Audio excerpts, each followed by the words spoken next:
Et pour chacun, vous aurez droit à 2 minutes maximum 2 minutes. Nicolas, on a vu la tragédie, l'attaque terroriste au point triple de Banikwara où des personnes malveillantes ont attaqué les forces de l'ordre et ont fait ce qu'ils ont fait. Mais à l'heure de sa sortie, le 16 janvier, le général Baguedi a essayé quand même d'inciter les voisins à une conjugaison des efforts pour combattre le mal. Pour vous, c'est quand même une bonne idée, n'est-ce pas? Bon, d'abord, avant de répondre à votre question, je tiens quand même à présenter mes sincères condoléances à toutes les familles de ces victimes de cette ignoble attaque de ces barbares dites de terroristes. Parce que c'est une attaque, quand moi je me rappelle encore cela, ça me fait très mal. Appeler à la collaboration des pays limitrophes, pour ne pas désigner nos frères du Niger et du Burkina, je pense que c'est une belle et meilleure idée. Sauf que je pense que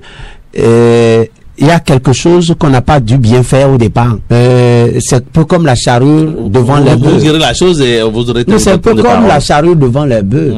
Il faille mener les démarches qu'il faut. Parce que vous n'êtes pas sans savoir la crise qui nous oppose. Vous oubliez la crise, les différentes interpellations. Le général Baguedi a dit que le chef de l'État est allé plusieurs fois au Burkina Faso, 2 fois quand même pour essayer quand même d'avoir cette coopération. Non, c'est parce que justement c'est justement peut-être parce qu'on n'a pas joué le franc jeu avec les gens. Bon, d'accord. Parce qu'ils ont plusieurs fois, à plusieurs reprises, dénoncé un certain nombre de choses par rapport à notre pays. Nicolas, merci, on vous a compris, mon cher ami Aubry. Oui, j'emprunterai la même tempête que mon cher Nicolas pour dire ma compassion aux familles éplorées. C'est le nombre justement qui fait peur. 35 soldats tombés. On n'a pas tiré un seul coup de fusil pour les abattre, les 35. Cela suppose qu'ils se sont battus jusqu'au bout pour la République, pour que nous continuions à rester ici et à parler dans ce micro, Père à leur âme. Ce qui ne m'a pas surpris, qui est déjà rentré dans les habitudes avec la rupture, c'est que 35 Béninois, une trentaine de Béninois au moins sont tombés en défendant la République. Et la République est restée festive à Ouida. On a continué ce concert. Laissez-moi finir, s'il vous plaît. La chose était déjà lancée, on peut pas quand même, pour une responsabilité d'un État. Je n'ai pas dit non, mais qu'est-ce qui nous empêchait à la fin de ce concert très beau de marquer 1 minute de silence pour ces âmes? Le chef de l'État était déjà au courant qu'à cette heure, des Béninois sont tombés. La vie de ces Béninois vaut beaucoup plus que ce spectacle-là. En France, pour peu, on arrête tout. L'attaque au couteau d'un citoyen, automatiquement le procureur sort et nous dit ce qu'il y a. J'ai lu d'abord un premier communiqué du chef d'état-major qui a cherché à incriminer un peu ou à culpabiliser les soldats tombés en dénonçant justement que la dernière fois il les avait rencontrés, qu'il lui a dit au-delà des moyens qu'il y a les hommes sur le terrain qui ont une grosse mission. Avant de se raviser, à revenir dire que c'est le résultat de nos relations difficiles avec les voisins. Il y a que, ça ne vous étonne pas que c'est seulement le Bénin qui est en difficulté. Avec tout, on n'est pas amis au Togo, on n'est pas amis au Mali, on n'est pas amis au Niger, on n'est pas à Tokyo et Milian. Il n'y a que nous. C'est-à-dire, c'est comme ce locataire difficile qui ne s'entend avec personne, quoi, dans une maison. Paix à leur âme, il faudra que l'état-major protège suffisamment nos enfants. J'ai vu des gens trop jeunes. Je ne pense pas qu'ils ont cette expérience pour aller vaincre ces drogués, ces gens qui sont hautement formés. Les djihadistes se forment. Suivez, vous voyez leur documentaire, ils ont les meilleures armes que nous. Quand vous regardez ces jeunes, ils ne doivent pas avoir grande expérience dans l'armée. Il faut que la République travaille à protéger nos soldats, surtout qu'on les envoie au front. Et l'Assemblée a voté une loi qui oblige désormais tout soldat envoyé à aller obligatoirement, sinon beaucoup ont refusé. Quand on envoie au nord sur des zones rouges, les gens refusent. Aujourd'hui, on leur fait obligation, quand on vous envoie, vous devez aller où vous êtes sanctionné. En les envoyant, donnez-leur les moyens nécessaires d'aller, de réussir, de venir, et surtout que le gouvernement pense à ces enfants. Faut pas qu'il y ait effet d'arrance. On a dit qu'on va veiller à ce que les enfants de ces martyrs soient suivis il faut qu'on les suive jusqu'à ce qu'ils deviennent quelque chose. On sait, derrière les effets d'annonce, il n'y a jamais de suivi. Je crois quand même, mon cher ami Aubry, que le gouvernement fait quand même de son mieux pour assurer, n'est-ce pas, le mieux-être à ses soldats, même si, bon, voilà, tant qu'il y a à faire, il n'y a qu'à faire, Rodolphe. Oui. Il y a le quotidien, le potentiel aujourd'hui qui dit, aujourd'hui, comme il a dit, les jeunes, maintenant il faudrait que les généraux, les colonels, les lieutenants-colonels et même les officiers aussi aillent au front quand même pour goûter à cela. Est-ce que vous êtes d'avis? Bon, la stratégie militaire, pour ce que je sais, ce sont les hommes de rang qui sont souvent au front, qu'on envoie tirer. Mais quand vous envoyez le général, c'est de commander des divisions, c'est pas trop. D'ailleurs, c'est des officiers quand même qui dirigent la troupe, non? Oui, il y a des officiers. Bon, selon les informations, parmi les gens qui ont été tués, il y a des officiers, un capitaine, me semble-t-il. C'est ça qui est normal. C'est le capitaine qui est au front, qui combat avec ses hommes, tout et tout. Mais le général, il est à un niveau de conception, de décision un peu plus élevé. Il est plus bureautique. Plus ou moins. Quand le général descend sur le terrain, bon, il n'est pas directement au front, parce que si on tue, qui va définir les stratégies? On n'a pas un général au Bénin, on a des généraux au Bénin. Oui, on est d'accord. Et un général n'est jamais à la retraite. Oui, on est d'accord, mais bon, envoyer les généraux armes à la main pour aller tirer, bon, je sais pas, ça arrive parfois, mais c'est pas fréquent. Les pays qui sont attaqués par les terroristes, Mali et autres, là, ce sont pas les généraux non plus qui sont au front là-bas. Il faut pas que les gens nous amènent dans tous les sens. C'est normalement les hommes de rang, les sous-officiers à la rigueur, et que les officiers subalternes qui sont sur le terrain, qui sont en train de combattre les terroristes. Bon, ce qu'il y a dans cette affaire, comme quelqu'un de mes co-débatteurs l'a dit tout à l'heure, la République aurait pu observer 3 jours de deuil national tout au moins. Dans tous les pays, pour ce que je vois, c'est le minimum. C'est le minimum.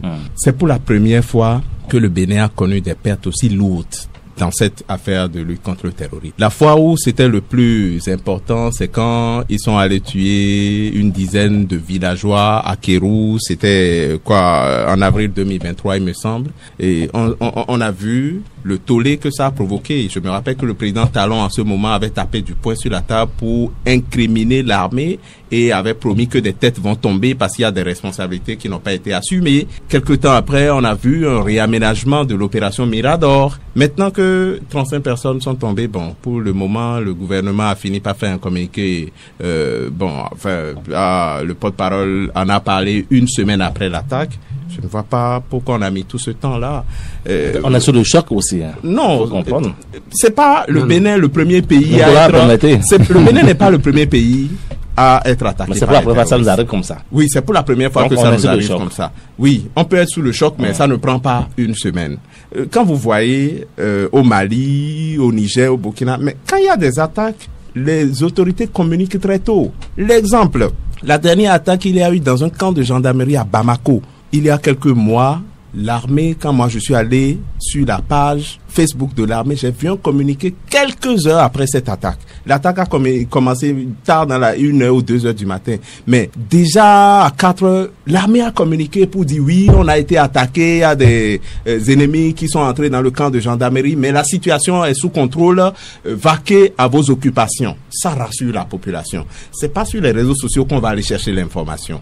L'information qui rassure la population est celle qui est officielle. Bon, moi je n'ai rien vu d'officiel jusqu'au communiqué qu'il y a eu après le Conseil des ministres la fois dernière. C'est pas normal. L'armée béninoise, je le rappelle, a fait un séminaire dans ce pays où ils ont invité des communicants de haut niveau, des journalistes qui suivent les affaires de terrorisme, et ça a été retenu de commencer à communiquer. Communiquer, ce n'est pas pour donner des... Non, dire ce qui est exactement, et ça engage la population, se sent plus concernée par ce qui se passe. Mais quand il y a silence radio, tout le monde est perdu. On se perd, et puis ça laisse le champ aux terroristes de communiquer, parce que tout le monde a pu voir les images qui ont circulé sur les réseaux sociaux de comment nos militaires étaient en train d'être traités comme les corps, les cadavres. Ça m'a choqué. Parce que l'armée a laissé un vide. C'est pas normal. Il faut qu'ils commencent à communiquer. On a dit que la presse ne doit plus parler à tort et à travers du terrorisme. Mais si on nous interdit ça et que les canaux officiels ne communiquent pas, mais comment est-ce qu'on va parler de ça? Ça nous engage quand même. Les militaires qui sont morts là, ce sont nos parents, nos frères. Qui au Bénin ici ne connaît pas un des jeunes des 35 ou 28 là qui sont tombés? Et pourquoi est-ce qu'on ne veut pas nous en parler? faut que l'armée, les autorités arrêtent et communiquent. Officiel ne veut pas dire donner des informations stratégiques, non. Maintenant, quand ils disent qu'ils doivent travailler ensemble avec les autres pays, je pense que nos autorités ont commis des erreurs qu'il faut corriger avec la diplomatie. Quand le président Talon va à l'Assemblée nationale pour dire que des terroristes sont en totale liberté dans des pays voisins, ça ne fait pas plaisir au président qui dirige ces pays-là. Il faut dire des choses. Il n'a pas tort quand même. Même s'il n'a pas tort, tout n'est pas bon à dire. Ceux-là, non, en diplomatie, tout n'est pas bon à dire. Ceux-là qui sont venus, oui. on sait qu'ils sont venus d'un pays voisin. Oui, ils sont venus d'un pays voisin, on est d'accord. Et puis en retour, ils ont été surpris dans ce pays voisin. Ça veut dire qu'il y a quand même quelque chose qui ne marche pas. Écoutez, est-ce que vous connaissez un pays qui veut laisser des terroristes en totale liberté sur son territoire? Si les gens n'ont pas les moyens de combattre, il faut aller discuter avec eux et diplomatiquement trouver des solutions. Si vous dites ça, qu'ils sont en totale liberté, le pays va se croiser les bras. Peut-être que les Burkinabés ont eu l'information qu'il y aurait une attaque, ils n'ont rien dit parce que notre président allait dire que il laisse les terroristes en totale liberté sur leur territoire. Je sais pas ce qui s'est passé et puis il est allé dire ça. Maintenant, qu'ils appellent maintenant à collaborer. Avec qui? Le Niger qui pense que le Bénin abrite des terroristes pour venir l'attaquer, ou bien le Burkina Faso qui a dit la même chose. Il faut repartir et discuter, faire profil bas. Parce que le terrorisme, ce qui nous attaque là, on ne peut pas le combattre tout seul, hein, tout seul. Parce que les Nigériens là, si vous franchissez la frontière à Gaïa là-bas, ou bien vous le poursuivez les terroristes, vous franchissez la frontière, les Nigériens suivent tout, ils vont vous rappeler à l'ordre. Ils vont vous rappeler à l'ordre. Ils sont avec des Russes qui ont des moyens sophistiqués pour suivre les mouvements, tout et tout. Ils vont vous rappeler alors tout de suite. Donc, les Béninois ont raison de dire que les pays voisins doivent les aider. Mais c'est diplomatiquement que ça doit se négocier. Faire profil bas et trouver les voies et moyens sur le point de lutte contre le terrorisme pour s'entendre. Parce que ça attaque le Bénin, pas que le Bénin. Le Burkina Faso aussi est attaqué par les terroristes à tout moment. Le Niger aussi est attaqué. Je vous rappelle que le président Talon, comme l'a dit le porte-parole du gouvernement, s'est effectivement rendu au Burkina Faso et a rencontré le président Traoré. Il me semble, en avril, en février 2023. Et c'est après cette rencontre que les Burkinabés ont accepté que l'armée béninoise soit déployée dans la zone litigieuse de Kourou-Koualou, qui était vide, qui était devenu un repère de terroristes. Des choses comme ça, il faut les encourager. Avoir le droit de poursuite. Quand les terroristes viennent attaquer ici et qu'ils repartent, qu'on puisse le poursuivre juste sur le territoire voisin. Ça se négocie diplomatiquement. Le Niger aussi, nous avions eu avec le Niger par le passé un accord de coopération militaire qui a été signé en juillet 2022 notamment. Mais depuis qu'il y a eu le coup d'État, ça s'est arrêté. Les nouvelles autorités avec la position du Bénin dans ce coup d'État, ils ont tout arrêté. Il faut négocier, trouver des canaux diplomatiques pour faire comprendre à ceux-là qu'on ne peut pas trouver la solution seul. Aussi bien ils sont attaqués, aussi bien nous sommes attaqués. Pourquoi ne pas s'entendre comme ils le font maintenant dans l'espace AES pour lutter ensemble contre le terroriste? En tout cas, on vous aura compris. Je sais que vous avez beaucoup à dire. Si le temps vous était donné,